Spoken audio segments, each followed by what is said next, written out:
मध्य प्रदेश की हजारों लाखों अभ्यर्थी हो जो कॉम्पिटिटिव एग्जाम की तैयारी करते हो, या फिर मध्य प्रदेश की राजनीति हो, ओबीसी आरक्षण का मुद्दा लगातार चर्चा में बना रहता है। जहां एक तरफ अभ्यर्थी परेशान हैं क्योंकि ओबीसी आरक्षण के चलते अभ्यर्थी एग्जाम तो दे देते हैं लेकिन रिजल्ट होल्ड हो जाता है। वहीं ओबीसी आरक्षण पर पक्ष विपक्ष यानी कि बीजेपी कांग्रेस के नेता खूब राजनीति करते दिखाई देते हैं।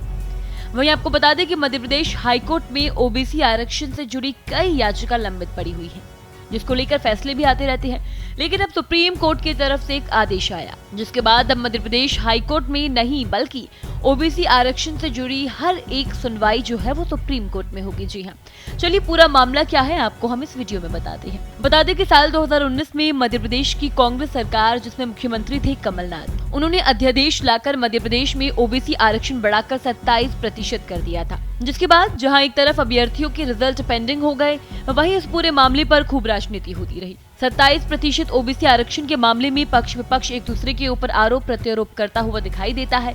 हाईकोर्ट में इसको लेकर कई सारी याचिकाएं लगाई गई। कई रिजल्ट ऐसे हैं जो ओबीसी आरक्षण की वजह से स्टे हो गए, लेकिन अब सुप्रीम कोर्ट ने एक आदेश दिया और फैसला किया कि ओबीसी आरक्षण से जुड़ी हर एक सुनवाई जो है वो मध्य प्रदेश हाईकोर्ट में नहीं होगी बल्कि सुप्रीम कोर्ट में होगी।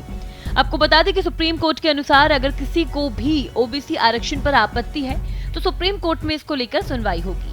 सुप्रीम कोर्ट में याचिका जो है वो लगाई जाएगी। वहीं सुप्रीम कोर्ट के इस फैसले के बाद अब अगर मध्य प्रदेश की सरकार चाहे तो आने वाली प्रतियोगी परीक्षाओं में 27% ओबीसी आरक्षण का लाभ अभ्यर्थियों को दे सकती है। मध्य प्रदेश में 27% ओबीसी आरक्षण को लेकर सुप्रीम कोर्ट ने बड़ा फैसला सुनाया। अब राज्य में इस आरक्षण को लेकर कोई भी नई याचिका हाईकोर्ट में नहीं सुनी जाएगी।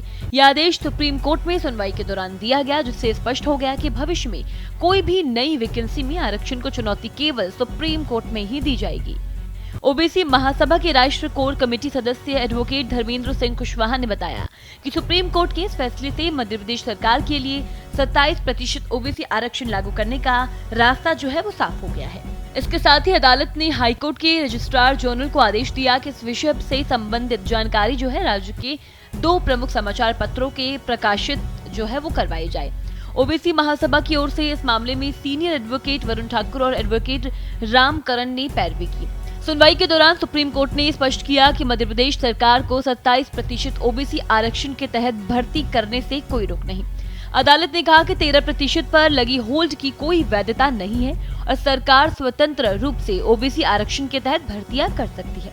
हालांकि ओबीसी महासभा का आरोप है कि सरकार अभी भी पिछड़ा वर्ग के अभ्यर्थियों की भर्ती प्रक्रिया को रोक कर बैठी है।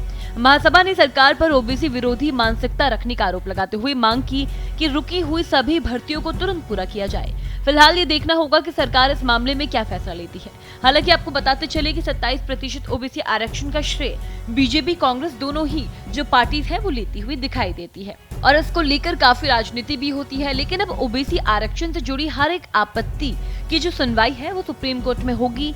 देखना होगा कि मध्य प्रदेश सरकार का अब इस पूरे मामले पर क्या रुख होता है। मामले को लेकर जो भी अपडेट होगा हम आपको जरूर बताएंगे। फिलहाल इस खबर में इतना ही। इसी तरह की तमाम खबरें देखने के लिए देखते रहे भारत एक्सप्रेस MP।